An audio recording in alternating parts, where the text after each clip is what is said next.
कौन बनाता है वो स्याही जिसका चुनाव में होता है इस्तेमाल? कितनी है एक बूंद की कीमत? भारत में लोकसभा चुनाव का बिगुल बज चुका है। कुल 7 चरण में चुनाव होंगे।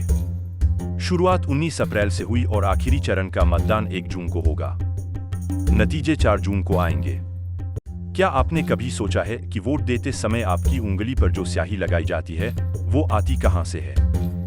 उस स्याही को बनाता कौन है? कितनी कीमत है? 1962 के लोकसभा चुनाव में पहली बार पारदर्शिता और फर्जी वोटिंग रोकने के लिए उंगली पर स्याही लगाने की शुरुआत हुई। इसके बाद से हर लोकसभा और विधानसभा चुनाव में इस पक्की स्याही का इस्तेमाल होता आया है। जब पहली बार स्याही का इस्तेमाल हुआ तब चुनाव आयोग का मानना था कि स्याही लगाने से कोई दोबारा वोट नहीं डाल पाएगा और धांधली रोकी जा सकेगी। तब से आज तक सिर्फ एक कंपनी स्याही को बनाती आ रही है। इस कंपनी का नाम है Mysore paints and varnish limited. यह कर्नाटक सरकार की कंपनी है और इसकी शुरुआत साल 1937 में हुई थी। एमपीवीएल की नींव नलवाड़ी कृष्णा राजा वाडियार ने रखी थी। शुरुआत में इस कंपनी का नाम मैसूर लाक फैक्ट्री हुआ करता था। 1947 में जब देश आजाद हुआ तो इस कंपनी को सरकार ने टेक ओवर कर लिया और इसका नाम मैसूर लाक एंड पेंट्स लिमिटेड रखा। साल 1989 में कंपनी ने वार्निश प्रोडक्शन शुरू किया और इसके साथ अपना नाम भी बदल लिया। एमपीवीएल का भारत की चुनावी यात्रा में बहुत अहम योगदान है।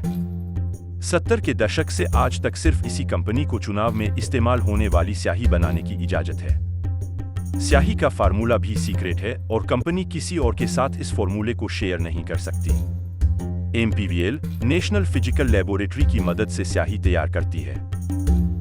Mysore paints and varnish limited सिर्फ भारत ही नहीं बल्कि दुनिया के 25 और देशों को भी यह स्याही एक्सपोर्ट करती है। एमपीवीएल द्वारा तैयार की गई स्याही की एक शीशी से कम 700 उंगलियों पर पक्की स्याही लगाई जा सकती है। हर शीशी में 10 ml स्याही होती है।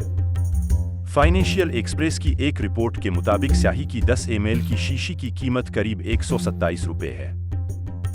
इस लिहाज से 1 लीटर की कीमत करीब 12,700 रुपये होगी।